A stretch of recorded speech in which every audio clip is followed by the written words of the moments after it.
Hi, everybody. How are you? Welcome. Songs from the CoronaZone. Number 115. At least I think that's the right number. Hard to know with as much stuff as I've changed. Or is today? I think today is actually probably 114. It's 114. It's going to say 115. I'll change that. Yesterday was supposed to be 114. Oh well. It's all confusing to me now. Thanks for your patience with yesterday. Truth told, it just got too damn busy. I had meetings with some of the institutions that I volunteer for, the SAG-AFTRA Executive Committee, the SAG-AFTRA National Board, the Mechanical Licensing Collective under the U.S. Copyright Office. Then I did a panel for the Nashville Songwriters Association on the MLC under the New Music Modernization Act. Then I did a radio interview. I know some of you caught that. Then I had to help my ex-wife with some stuff. And the next thing I knew, it was 3:15. And I just wasn't ready. So I appreciate the time off.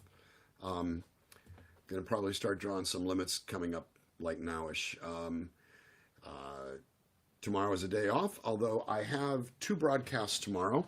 One of them is at 11 a.m. California time, which is, I'm doing a show for a duo from the UK called Skinner and Twitch. I met them at the Folk Alliance this past January, end of January, and they're wonderful people. And they do this thing called the Online Social Club. It's going to be emanating from their group page. I'm going on as Dan Navarro Music, and I'm going to try to share it to my page, but that's where to go. It is not going to simultaneously stream on my page. I may be able to put it up afterwards, and I don't know for a fact that I can share it over. So what will happen is that the link is going to be on my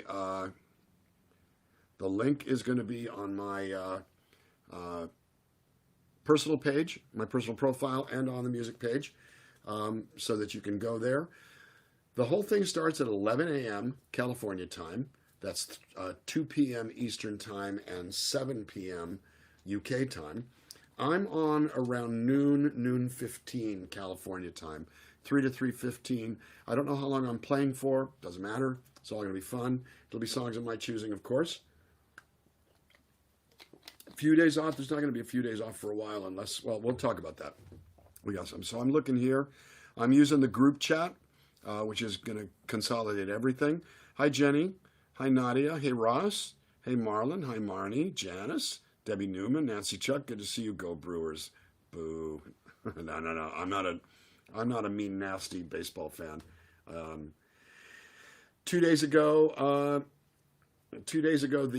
was opening day, and I caught it. I wasn't able to catch the second day because I've got an issue with the.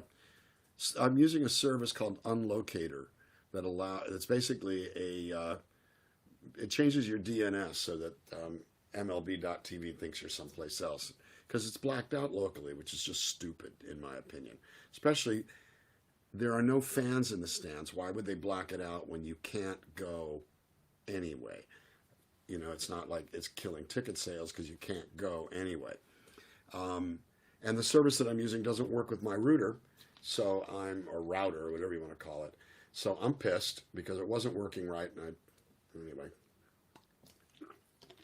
So I'm cranky, so mess with me today. Hi, Michael Fasano. Yeah, we stole the Dodgers. Hey, Ron. Hey, Tom Briner. Hi, Maria. Hi, Bob Seinel. Hey, Carol. Thanks for being over at YouTube. Hey, Lee. Hey, Matthew. Greetings from D.C. Hi, Heidi. Hi, Maria. Is Maria two places at once? I didn't know. Maybe I didn't see Maria before that. Maybe she's only in the one place. Anyway, so I'm just doing a quick roll call. Hey, Bill Salmon. The answer is yes, Bill, because you posed a question to me a couple days ago. I think I wrote you back. So, if I have not written you back to say that you can get a set list in, the set lists are closed. I've added yet another week in order to pull it off. I'm not going to do Saturdays. What I'm realizing is that it's it's a pretty big lift. And so I'm doing it Monday through Friday. Saturdays will be stories, Sundays off, and that's kind of the way it goes. I don't know what's going to happen when they're now. First of all, they'll be over. The final show now with the collection is going to be Friday, August 14th, and that will be that. Then I'm going to shift into other stuff, and one of the things I want to shift into is probably going a little less often. What I haven't figured out is how that's going to work. If I went every other day, that would be Monday, Wednesday, Friday, Sunday, Tuesday, Thursday, Saturday, Monday, and re-rack. That might be where we start, where we go every 2 days. Now, the only problem with that is, is it a Sunday week or is it a Saturday week? Which is probably in some ways going to be easier to just go like Monday, Thursday, Saturday, or Monday, Wednesday, Saturday. I want to include a weekend day partly because that's when I can do the daytimes, unless I get some traction from y'all about going daytimes during the week. Some people are working, a lot of people are not working, but things are opening up a little bit. So part of the reason that I want to make sure to do daytimes is to have some time to get in Europe. Because I've got several European fans that have not complained, but said, can we please do this, when I can do it. Noon in California is 9 p.m. in Germany. So I may even do 11 a.m. on the weekends. There will be a shift up coming after August 14th. After August 14th, I was originally going to do that July 5th, so we got an extra 5 weeks out of it. And I am going to mix it up. I'm gonna change things. I'm seeing Maria saying set days easier than rotating the days. I tend to agree with that. Even if I didn't, I tend to listen to Maria because she, and Paul saying Monday, Wednesday, Saturday.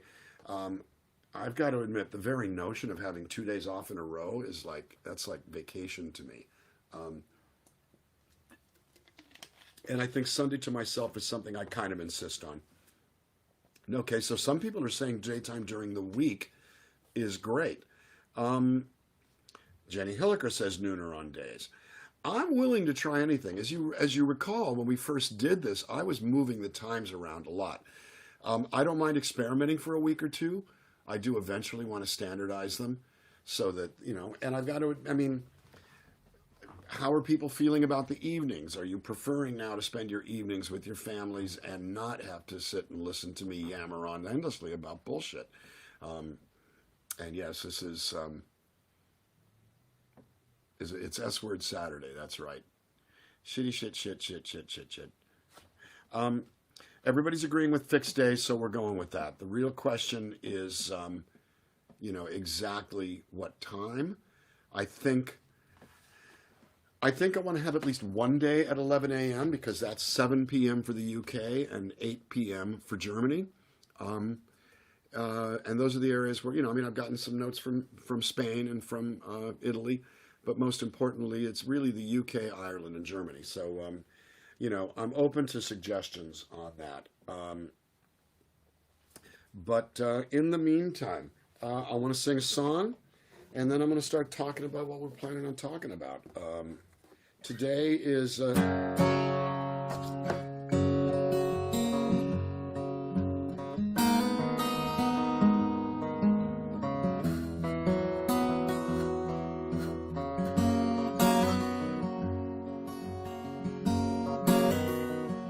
This is a song by Peter Cooper. Peter is an even bigger baseball fan than I am, and I know that's saying a lot. He's written several baseball songs. Chuck Brodsky and Dan Byrne have done entire baseball albums. And there is a group that's made up of people from other bands, particularly Mike Mills from R.E.M., called the Baseball Project.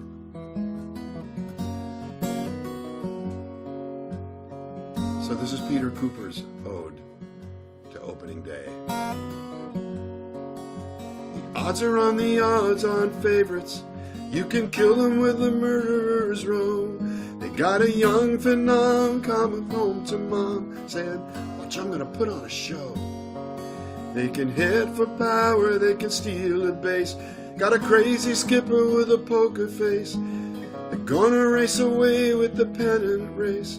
A couple of breaks we might take fourth place. Fourth place. All's well that ends well. Round here things don't end well. But we're tied for first with the whole summer yet to play. Fall breaks kind for the champions. Winter comes even to the champions. Keep the aftermath and the epitaph. Give me opening day. Peter's gonna kill me. I already screwed the lyrics up once.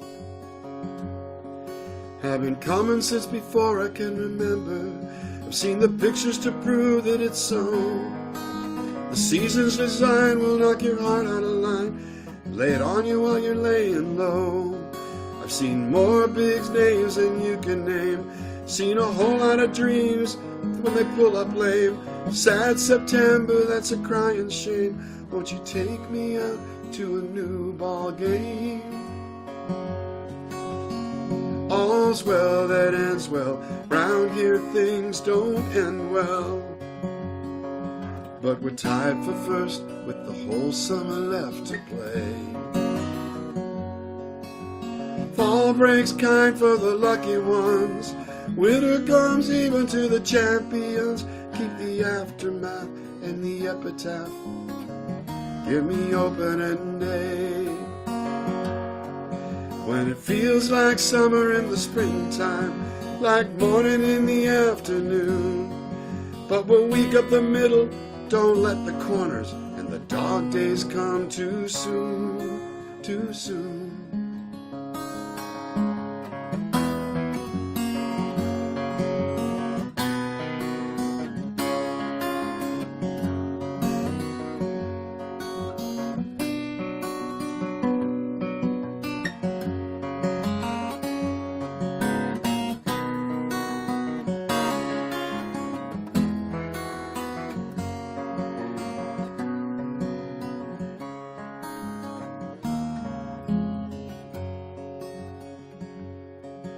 My father was the first to teach me. My mother never understood that it's not... Can't read my own frickin' writing. Oh, because I misspelled the word. That it's not fair, the deal's not square. All you can do is try to make good. You know the players will always change. Uniforms mostly stay the same. Put your picture in a pretty frame. Pass the mustard, share the blame. Pass the mustard, all's well that ends well. Round here things don't end well. But we're tied for first with the whole summer yet to play. Fall breaks kind for the lucky ones. Winter comes even to the champions. Keep the aftermath and the epitaph. Give me opening day. Give me opening day. Give me opening day.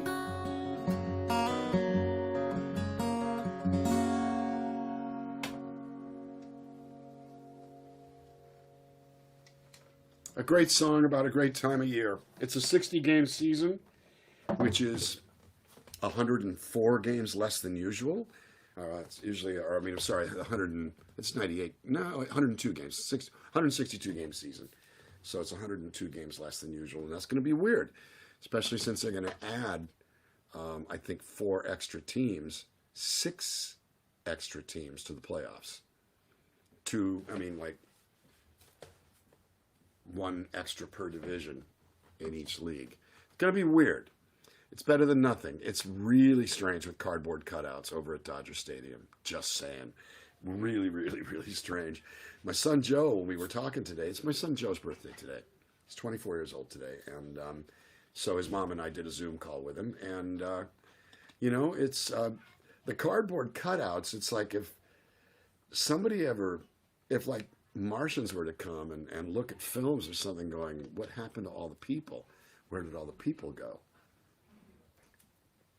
They're all locked up in their houses, not getting not getting unlocator.com to relocate their internet. I'm furious. I want a fucking refund. I mean, I don't.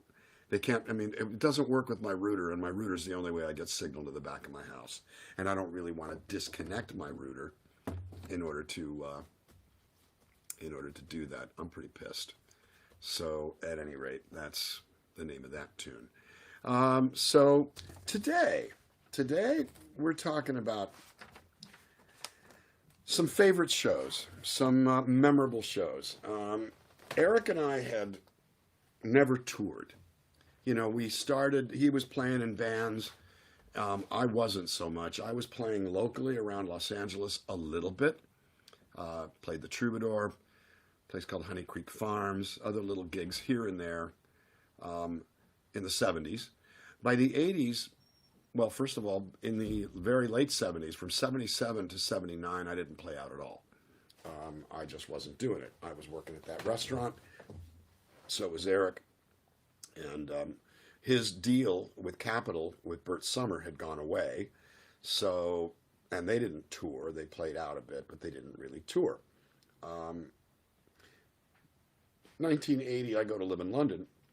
I come back, and Eric has joined a band that was led by Mark Bryson called Bonmont, and I joined that band.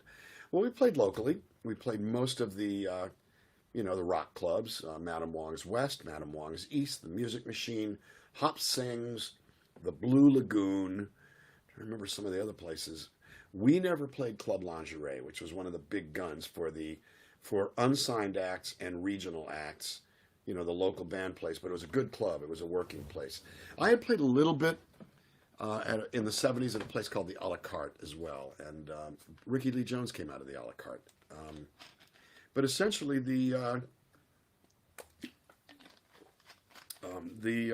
live scene was, you know, especially in the early 80s, was a skinny tie band scene. It was a new wavy scene, and it was pretty vibrant. I mean, there were clubs like the Mask that was doing all the punk shows. Later, there was the Scream, that my cousin Dave with his band Jane's Addiction. That's where they came up. But you know, pretty much the clubs like, well, we played again. Madame Wong's was a Chinese restaurant that decided to do music in the back room, and it became mostly noted as a rock club. Almost everybody came out of there, and of course, the Troubadour, which was really one of the preeminent clubs in town. It had been around since, I think, the 50s, certainly the very early 60s, and legendarily in early, like in 71 or so, it might have even been 70, Elton John played there and became an overnight sensation after years of work in the UK, but really that put him on the map in the United States. And he, Your Song was a hit, etc., etc. We played all those places. But touring was really, really different. So when it came time for us to tour, that was when Lowen and Navarro came out. We were playing local stuff in LA as Lowen and Navarro. We played our first show at a place called The Central, which is now Johnny Depp's Viper Room. The Central had been a Sunset Strip club called Filthy McNasty's. I'm remembering a Bon Mott show that we had done also at the Whiskey A Go-Go. I think we played there twice, and that was a big deal to me that I got to play the Whiskey. And, I'm lucky enough that I played most of the preeminent Los Angeles-based clubs. I never played the Ash Grove, never played the Ice House because it was pretty much gone by the time I started playing out. But the Troubadour for sure, the Whiskey, and the Central. No Amp Night in August of 1987 was the first Lowen and Navarro performance out. And we played there monthly until we started picking up a weekly residency at a place called The Breakaway, which was actually a seafood restaurant that had decided to start doing music at night. And Jay Tinsky booked that and was determined to turn it into a vibrant room. And that he did until, at that point in time, there were other clubs, notably, and this was another 80s club, catered more to smooth jazz and yacht rock, a place called At My Place, which was a really, really good place. Bonmont played at my place, I think, once, and I think Lowen and Navarro played there twice back in the day. As I'm remembering all these places now, there was the Blah Blah, which was a sort of more of a jazz kind of room. The famous jazz clubs, there was Dante's and the Baked Potato. They were always around. The Parisian Room was an R&B club. And the Club Lingerie had been a place called the Sold Out, SOUL''D, the Sold Out. Sonny and Cher had played there, but it was a soul room. And at the time that we played there in the 80s, had actually been the longest running steadily open club in Los Angeles. All these, it was all part of the tapestry of this, and every town's got them. Chicago, D.C., Denver, Boston, New York, of course, and we'll get into that in a little minute. But by the time we got our record contract at the very tail end of 1989 and started touring in 1980, it was a whole new world of stuff for us to do. I hadn't shared this over. I think I'm going to share this over. The Golden Bear in Huntington Beach, I got a note from, I can't even tell if that was on Messenger. Yes, this is interesting. Yes, I did play the Golden Bear once. It was a really, really, really cool room down in Huntington Beach. I think that was in the Bonmont days. I don't think Lowen and Navarro played the Golden Bear, but I might be wrong. I might have those mixed up. Mainly because there were 3 bands, and might even have been a 20 Times show. 20 Times was the band in between Bonmont and Lowen and Navarro. I wasn't in that band. I wrote for it. I helped produce it. I helped pay for it. But I was not a member of the band. And that was the band that came up in the wake of We Belong.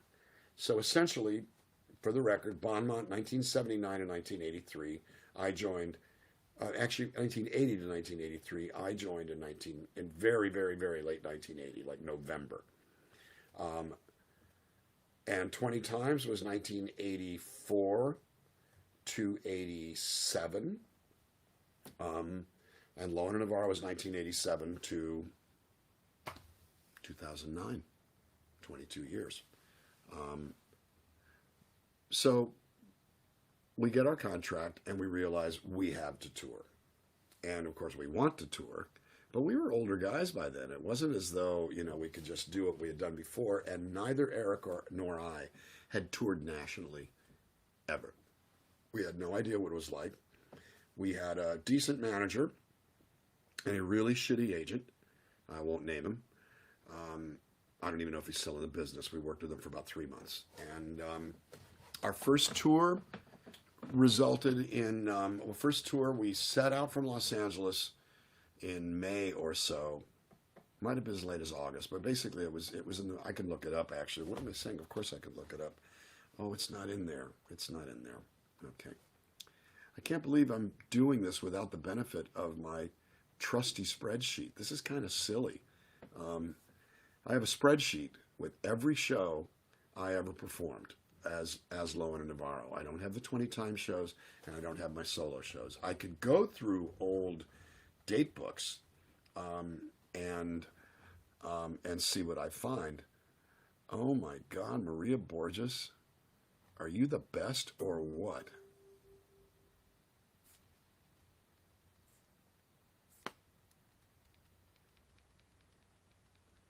Is this the same Sold Out? I don't know if it's the same Sold Out. Oh my God, in a chat. I'm looking at Sold Out LA. Yeah, I'm going to take a very quick break. I might need this. Actually, I'm going to wait till the next time I need it. This spreadsheet, if I keep moving back and forth, I also make it go in and out of focus. Let's see what we can do. I'm having fun now. So our first tour was essentially a series of promotional dates, and we were going pretty much from Los Angeles to Denver, up to Minneapolis, and into Chicago, and then coming home. And it was a pretty crazy time. We left Los Angeles. I may be mixing up more than one. No, we left Los Angeles in the middle of the night, in a van that Chameleon Records owned, and we were pulling a rented 6-foot U-Haul trailer. And that's where we put our gear. And it was myself, Eric Lowe, and of course, Richard Dodd on cello, Butch Norton on the drums, and Tad Wadhams on upright bass. We had purchased this upright bass. We got a flight case for it. We got a flight case for Richard's cello, and we went out there. We had no idea what we were doing. I hadn't even bothered to book hotel rooms, and we pulled over for a little minute in the desert on the way to Denver, and I'm realizing we need hotels. There were 10% off coupons to Days Inns in the back of the Rand McNally map book. So we stopped at, we didn't have cell phones in those days. I didn't have my first cell phone until 91, got stolen in 92. I didn't get another one until 95. But basically, summer of 1990, no effing way. So I did have calling cards, these little MCI calling cards. So we stopped at a gas stop, and I made a phone call and booked us some rooms, $49 rooms at a Days Inn in Denver. And we went and played a live show for the radio station there, a radio station that had been started by renegades from KBCO. I think it was called KDHT. I get KDHT and WDHA mixed up, but I think it's KDHT, Acoustic Rock. Some people remember that. I know I've gotten some comments. Was Ginger Havlet and Ira Gordon and Roman and other people like that. So, all this is to say, I've actually got video. That would be a fun video to watch at a watch party sometime. It's about 2 hours long. Actually, it's about 6 hours long. I'd have to cut it down. But it's, and I called it the Walking on a Shoestring Tour because I took a big-ass, old-school VHS, RCA VHS video camera and just shot everything I could. We did a promotional show at a distributor called Baker & Taylor. We also went, after we had done the radio station, we said, well, we don't really have anything to do. We don't have a gig in town. And they said, why don't you go down to the Pearl Street Mall in Boulder, Colorado, and just play on streets. So we did. Now, in LA, at the 3rd Street Promenade, you need a permit to busk. I don't know if you needed one in those days, but we certainly didn't have one. We certainly did not have one. And it was, so we went and got set up in front of Rocky Mountain Records, where our album was in there. I think they had 5 copies of it. And played, and people were wanting us to, can I tip you guys? We go, no, go inside and buy our record. And I said, if I tip you, I give you $1. If I go in there, I'm going to spend $15 on a CD. And we went, yeah, that's right. So we went and did all of that. Strolling around the Pearl Street Mall, we met 2 women, both of whom are Facebook friends to this day. We just met them in passing. We followed them into a gift shop, and I don't mind naming them because nothing untoward happened. But I can't believe Jackie Freundlich McFarland was one of them, and Minette Medlin was the other. And again, delightful women, still good friends. I haven't seen Minette in years, but she's a Facebook friend. I haven't seen Jackie in a few years, but she lived in the neighborhood for a while. Her husband, Duncan, shot a commercial for Lowe and Navarro's All the Time in the World album. I mean, we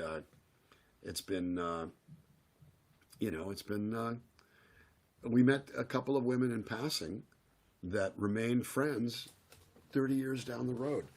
I give us a lot of credit for that because that's a little bit of how we rolled, is that we would always befriend people that we met. Well, we carried on to Minneapolis, where we played our first true tour date, a show at a place called the Caboose for Booze on Cedar Avenue, and we were the middle act on the bill, the opening act. We were on the radio in the market on a station called Cities 97, which was a complete thrill. I think we went and played on the air. There is a version of Tomorrow is a Long Time, the Bob Dylan song, that is on a recording. The recording is called I've Had It All and Five Live. And basically, it was a promo record that went out when we put Broken Moon out. It went out to our fan base, about 1,500. It's considered the holy grail of Lowen and Navarro records because very few of them made, and they're very hard to find. Michael Mix owns like 20 of them, and I think that's cost him about $1,000 to buy 20 of these damn things. They've sold for, I'm exaggerating, but they would sell for about as much as $50 to $100 a piece. I saw one recently go for $15, and it got by both me and Paul Wilperger and Michael Mix, which is really weird. But so that was the version that we had done live on the air. Well, we went and played our show at the Caboose. The opening act was the Rebel Pebbles, an all-woman rock band that was on IRS Records, same label that had, REM and Oingo Boingo and, Wall of Voodoo and stuff like that. Owned by Miles Copeland, who was the Police's manager. And the headliner was Dred Zeppelin, which was a reggae band fronted by an Elvis impersonator named Tortelvis, doing reggae covers of Led Zeppelin tunes. We were the middle act. We had not even gotten to our single when they piped into us on the monitors, "This is your last song." Well, we've got 5 more songs to go. We haven't played our single. They go, "This is your last song or we're cutting you off." So we switched into it. We went into the single. We went off stage. And that was the end of that. And then carried on to Chicago, where we played a little room called the Avalon Ballroom. It wasn't really a ballroom. It was just the Avalon. It was at the corner of Belmont and Sheffield, around the corner from the Vic, above, I think, a chicken place. It's now a tanning salon. And played for like 10 people. We had some radio, but very, very little in Chicago. We had a little bit more radio happening in Colorado, in Boulder, and in Denver. But this was the very, very beginning, and it was a slow start. That first album was very slow to build. So we went and did our tour and then drove home. And, this happened more than a couple of times where we would get to the end of things and then just go like, what do we want to do now? And we'd say, we want to go home and drive all night. We drove from Chicago all the way home to Los Angeles in one go. I think it was about 39 hours.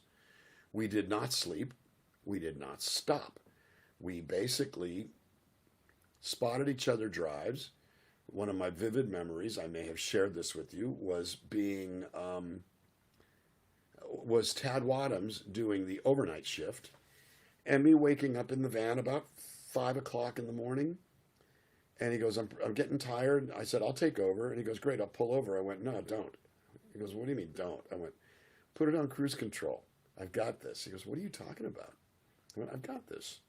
So I put it on cruise control. I said, great. I've got a hold of the back of your seat, flipped the lever on the side, and I pulled his seat back down so that it lay basically flat. I reached over, grabbed the wheel. He slid out. I slid in, popped the seat back up, and we changed drivers without stopping the vehicle. There's a word for that. Stupid comes to mind. Suicidal comes to mind. Idiot head, all of those things.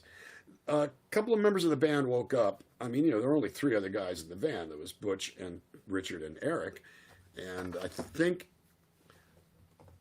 Butch woke up and just went like, oh, this is good. Wow. Okay. My other memory from that drive, by the way, I'm going to go get them. Hi, Mary. Okay, so I'm going to have stuff to do. We're going to take a little commercial break here. Basically, we did some pretty dumb things, and it was an amazing time, an amazing period. I'm going to take a very short break. We can't really go much over today. I know that we're all, but it's mostly talking, partly because I have an appointment. I have a couple of appointments after this. I'll tell you about those in a little minute, but give me 2 seconds. I'm getting visual aids.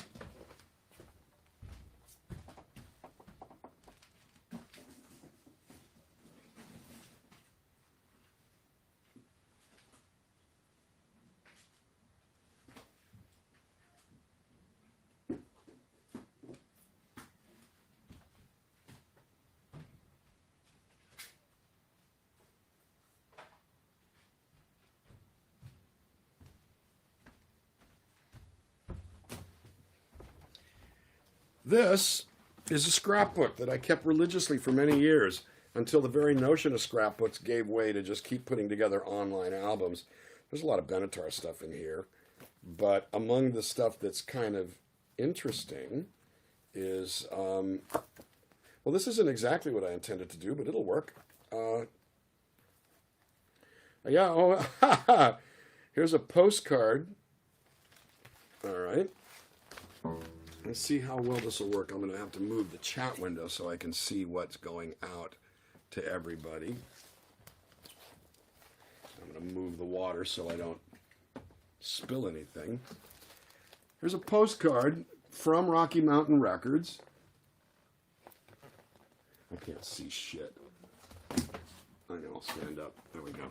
Here's a postcard from Rocky Mountain Records where I point out there's Rocky Mountain Records, and that's the Pearl Street Mall. This is us doing a show at I think that's at the Caboose for Booze. What's interesting is we found a truck with a company called O'Mary Acoustics doing, ceiling systems and stuff like that. Is that the Caboose for Booze? That sure as hell looks like the Caboose for Booze.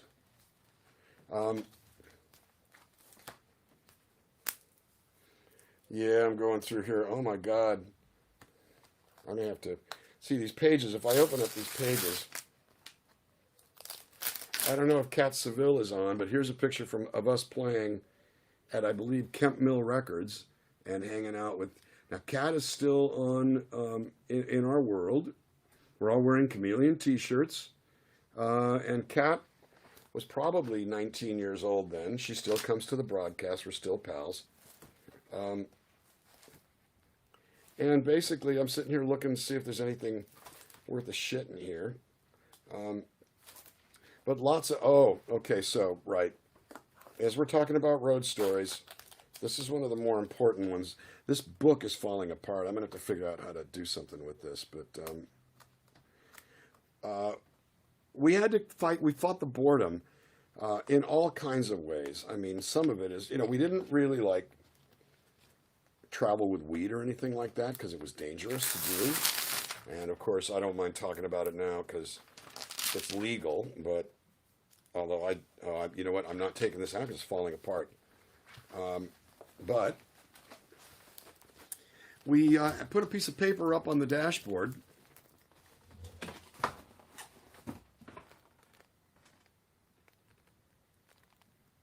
And kept a roadkill chart. This is definitely, it's overexposing. I don't know how to get it to. Let me see if I come in a little. That's not doing the job. Unfortunately, it's not doing the job. Oh, you know what? That was glare. Okay, how can I, because I brought it down and it got more visible pretty easy. I wonder if I lean it back and if that'll do the trick. That might do the trick. That is doing the trick. That is a chart where we were notating the different kinds of roadkill we found on the road. And what I'm noticing here is 20 deer, 25 raccoons, 9 skunks, a dog, 13 cats, 16, nope, 5, 10, 15, 20, 3 birds, 1 fox, 9 squirrels, 7 rabbits, 9 dogs, 13 possums, a mouse, a coyote, no moose, no camels, a rat, an orange cone, and the next category, which is 5, 10, 15, 20, 25, about 120 unidentified. There also was one that we had in here called fur jerky. You got to figure some stuff out to entertain yourself when you're out there. Oh, here we go. This is what I was looking for. Oh my God, that's this thing. Yeah, a lot of stuff happened. This is us. This is the van. and the trailer. Now, by that time, we owned that trailer. After a few months, we realized we may as well just buy one, and we were actually renting it back to the label for the same price they would have rented one from Chameleon. I mean, from U-Haul, and it worked. So we actually were able to defray some of the costs of what it would have, basically they paid, the label in essence paid for the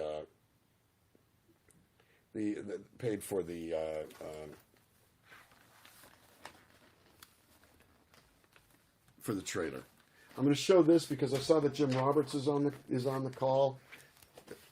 Jim, were you there at the bus stop in Radford, Virginia? The glare sucks. I'm sorry about the glare, but I can't really do much about that. I can lean it back a little bit. This was our first gig in the Virginia Tech area, and that led to shows at the South Main Cafe that we would sell out routinely. Many, many, many shows. Oh, here we have a whole. This is a yet another roadkill chart where we have something called. There's unidentified and then there's unidentifiable. I guess unidentified meant we got past it too quick to know what it was. Unidentifiable was no, there's no fucking way. And then after that was,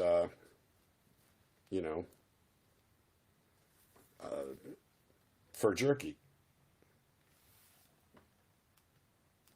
So there's a particular picture I was looking for, and it may not be in here, but this was an amazing time. And yeah, I think it might be a whole different. There is I'm not sure where that is. Oh, that's so funny. I taped in here in 1986 the first gray hair I ever found. I'm afraid that's really like kind of overdoing the scrapbook thing. There are Bangles reviews in here, and all of that. Here's a picture that, there's all kinds of stuff. Jamie Cohen talking about us getting our first deal. A lot of Benatar, of course, a lot of Benatar. But I'm looking for, there was actually a particular picture of the van and the band that I thought was in here, and I am not finding it. I'm not going to give it a whole lot of time. The picture of Eric and I and Susanna Hoffs up in Berkeley, California, playing at a political rally. It's fun to have this stuff, and especially since,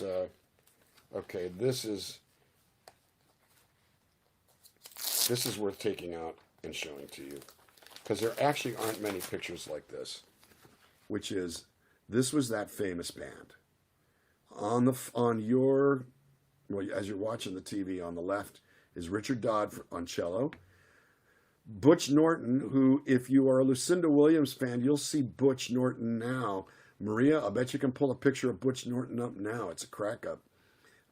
That's the guy second from the left. He's the drummer. Tad Wadhams on the bass. There's me with my 1980s hair, with my Prince cut and no beard, and Eric W. Lowen. Time it was, and what a time it was.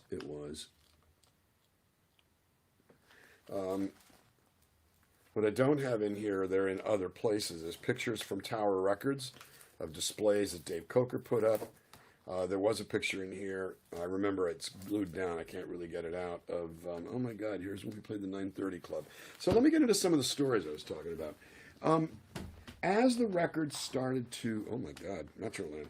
As the records started to take off, we started playing better and better venues, and that was based on us getting particularly good radio. And the cities where we did the best in were Denver, Boulder, Minneapolis, Chicago, and Washington, D.C. And Washington, D.C. was by far, and that's saying a lot, because Chicago was always pretty amazing.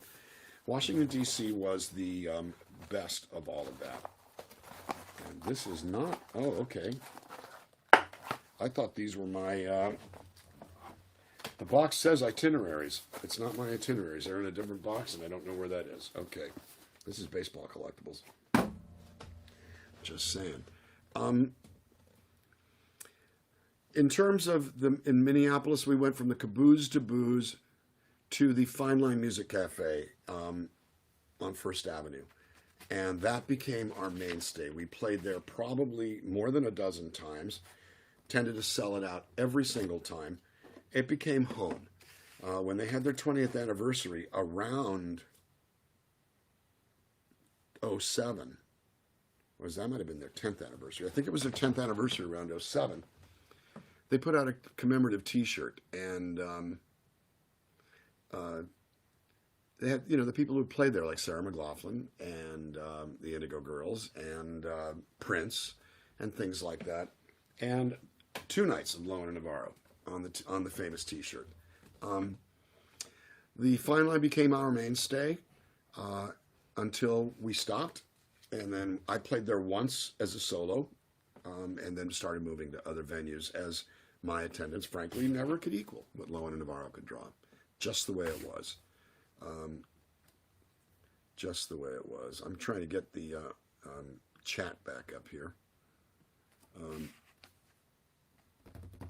Yep. Oh, yeah, Butch Norton. Thank you, Maria. Love you. Love you like crazy. Chicago started out at the Avalon, and we played there a couple times. Until there was a big, we went there for, I think it might have been after one of the Avalon shows. There was some kind of music conference going on. I want to say like one of the record companies had put on a big thing, or maybe retail stores. But we were in a hotel over by the airport, by O'Hare in Glen Ellen, and hanging out with Norm Weiner, the program director of WXRT, and Lynn Bramer. And we were saying, yeah, we're trying to get this gig for December. And he goes, don't do that. And we were coming back in a couple of weeks to play a command performance, studio performance. I guess it was, I can't remember what they actually called it. I think it was a private performance where you would call in for tickets, and you would be one of 50 people to go into a recording studio and listen to us perform. That show was November 13th, 1980. I remember that vividly. 1990, because I have a recording of it. And Norm kept saying, you don't want to play that venue. You need to just relax. Well, we really have to do blah, blah, blah, blah. And I was doing my normal sort of, at this point in time, I don't think we had management, or our management was not particularly strong. And so I was doing a lot of the planning and brainstorming. Eric and I together, but, and he goes, you don't want to do that. Well, why not? And he goes, we'll tell you tomorrow. Okay. And I remember, actually, we were at that hotel because we were in town to do this performance at River North Studios in Chicago. So we're playing the show, and the hostess, Wendy Rice, who is Norm's wife and also air talent, announced that we would be opening 2 shows for John Hyatt 3 weeks later. We had no idea. We hadn't booked a thing. But we would be opening 2 shows for John Hyatt at the Vic Theater that were already sold out at 1,250 seats apiece.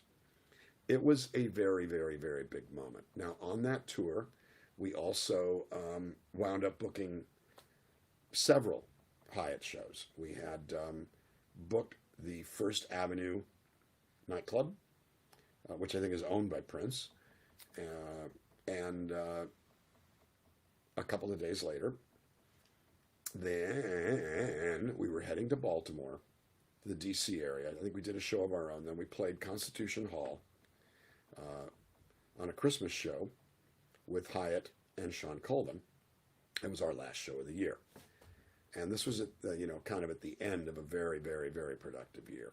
Well, we ended up going from playing the Avalon, playing these little venues, to, in Chicago, playing the Vic. And that put us on the map. From 1991 on, for several years, we never played under 500 seats. We sold out several shows at Cabaret Metro. And then that all culminated by 1994 with a sold-out show at Park West, which is, I think I've told the story, um, was my first time I ever felt like a rock star, because somebody tried to scout me tickets to my own show, and it's 800 seats sold out. It was a monster event for us. Well, on our way to Minneapolis to play the First Avenue after these two wonderful shows at the Vic, basically our van blew up. The Chameleon van developed a transmission problem and started spewing oil out all over everything. We pulled into a repair place in Mauston, Wisconsin, and they said, yeah, it's dead. We can fix it. We're going to have to rebuild it. It's going to take us a couple of days. So we stayed overnight in Mauston, Wisconsin, lost in Mauston, and we rented a van, put a trailer hitch on it, and deadheaded to the D.C. area to play this show with John Hyatt. And it was a fantastic show. We wound up, it was 3,200 seats sold out. It was a WHFS, special show, and I think we'll get into that in a second. I'm moving around in modules. And in fact, I'll save that one. So yeah, we played that show. One of the other areas, of course, so that we're talking Minneapolis, we're talking Chicago. Denver had been really good for us. After we did that initial promotional run, we played a show at a place called the Rock Island that was under a freeway, and that was one of the shittiest shows we ever did. The sound system didn't show up until 2 hours after the start time. It was so bad, and they forgot to bring monitors, that we ended up unplugging and playing the whole show from the middle of the room. There's only about 50 people there. We had an $1,100 guarantee, and the promoter stiffed us. He said, I'll give you the check tomorrow. And we waited around until we had to leave. He wouldn't return his phone calls. He wouldn't answer his phone. And we left. Tim something or other. If I ever find his last name, I'll tell you publicly. Now, the good news is it was one of only 2 or 3 times in our entire careers we got screwed. But we got screwed then. And that hurt because it was a lot of money to us at that point in time. And we went on from Denver, but we never played that venue or for that promoter ever again. We started playing in Boulder, which was the home of KBCO, one of the preeminent stations in its format. That first station we played at, KDHA, had been started by refugees from KBCO who went and started a new acoustic rock station. And they basically all went back. The station didn't last very long. So we started playing either volleying between the Fox Theater in Boulder or the Boulder Theater.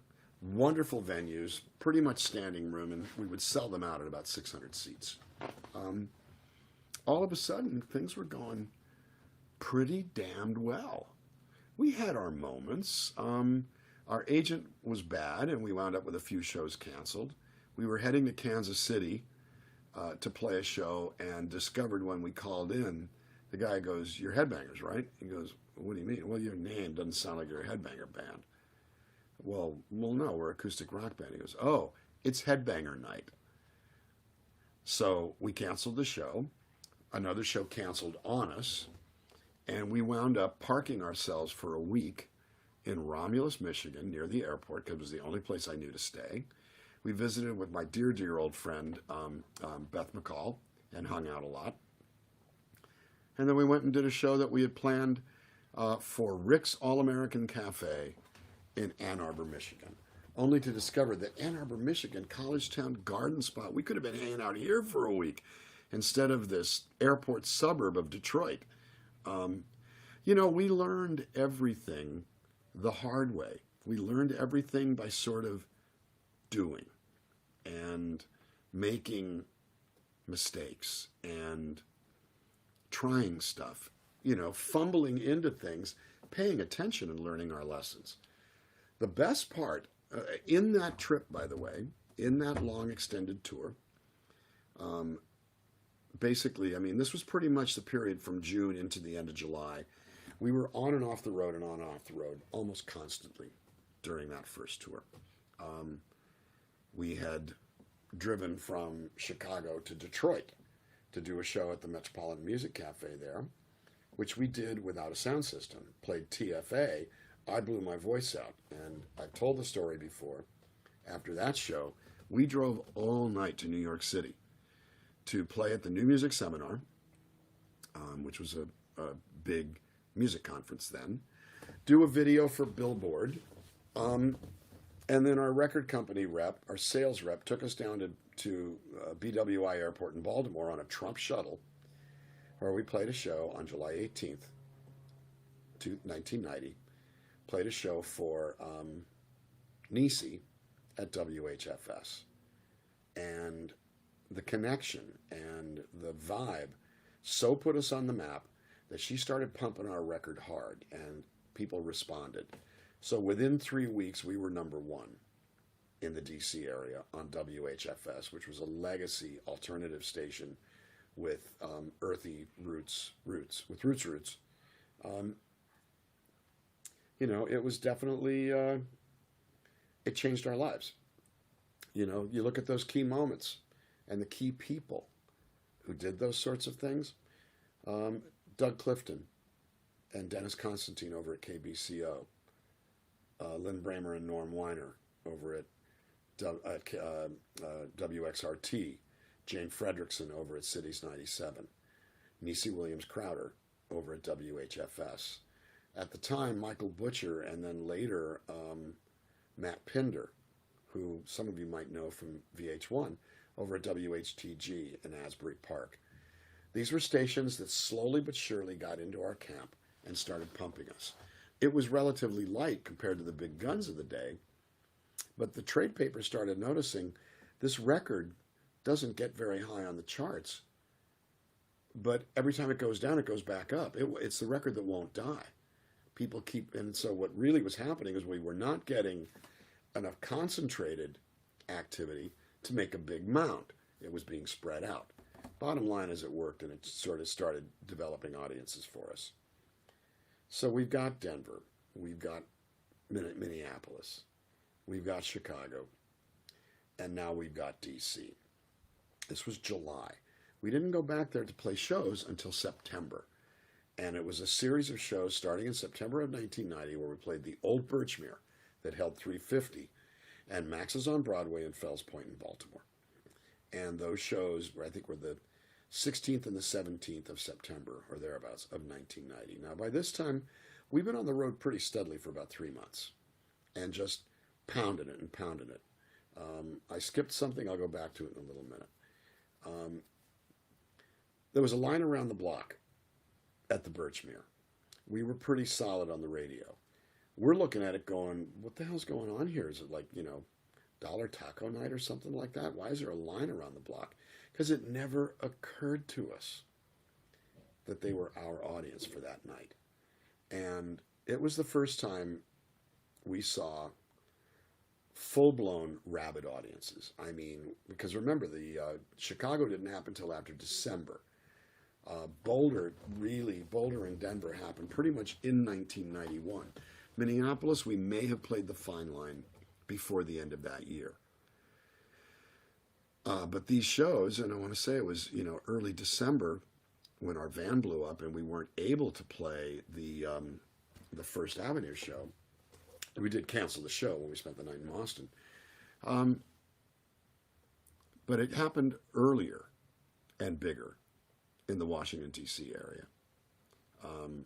Max's on Broadway was a black-walled rock club, and we may as well have been The Cure or something. I mean, it was nuts. And that started a string of consecutive shows at Max's that turned into 2 nights, then later 3 nights over time. Probably 12.5 shows over the years. There's one person on this stream who used to stand there in her miniskirt, her tube top, and her headband right by the monitors, and I would just look down and wave at her, and here it is 30 years later. She's right here on this stream. We're all friends today. We started developing started developing what you would call a loyal fan base. And Eric and I had no idea that we were supposed to be rock stars and hide backstage. So we would come and hang out and visit with everybody and chat with everybody and make friends with everybody. Mark Dixon, who's been on these broadcasts, was working at Max's on Broadway at that point in time. The manager was one Stumpy Joe Abgene, who has not caught many of the broadcasts, but he was on it the other night. And he's sending in a set list. But the end of 1990 was the best of times and the worst of times. Van blew up. I was going through some family stuff that was not fun, and so was Eric. And it was stuff that was reflected in What I Make Myself Believe, but this was after that, when they started playing themselves out, and it was not a good thing for the whole family. And a real hard time of lots of driving, lots of cheap hotels, 5 of us, so we would share rooms. So every third day, I would organize the room list so that every third day, you got your own room. But for the 2 days in between, you shared with somebody. And it was a challenge. Tad busted me at a show recently, Tad the bass player, because it was during one of those runs that he found out that he was making slightly less money than Butch was, and he knocked on my door at 4 o'clock in the morning, furious.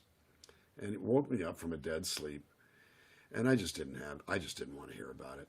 So I just went, oh, for fuck's sake. And I just grabbed a checkbook and I wrote him a check for the differences here. Can I go to sleep now? There you go. And, they became funny stories.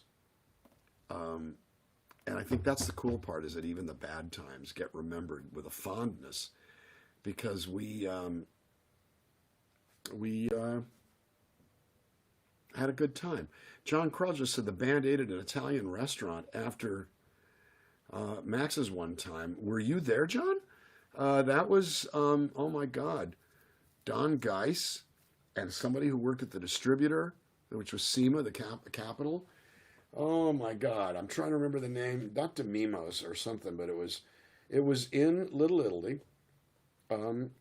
which was in between the sort of Inner Harbor area and Fells Point. And yes, it was a really big dinner at an Italian restaurant after Max's that very first year. Well, John, if you were there, speak up. And if you were there, I don't remember you from that, but Sabatino's. Oh my God, you really did that. Yes, that was it. Woo-hoo! How do you know this shit? You were there. Oh my God. Well, very cool. Well, man, thanks for sticking with me. This is the crazy part. Somehow, these audiences understood what we were about. It wasn't just about some band. And we were really, really fortunate. It was definitely, an incredible time. And 1990 wrapped up with a fervor. In the D.C. area, we ended up doing long stretches at Max's on Broadway in Baltimore. We didn't go back to the Birchmere for over 2 years because we ended up moving over to the Barns of Wolf Trap, a national park that's a 350-seat venue. Oh, am I frozen? Oh, no. Oh, now what? It's frozen here, too.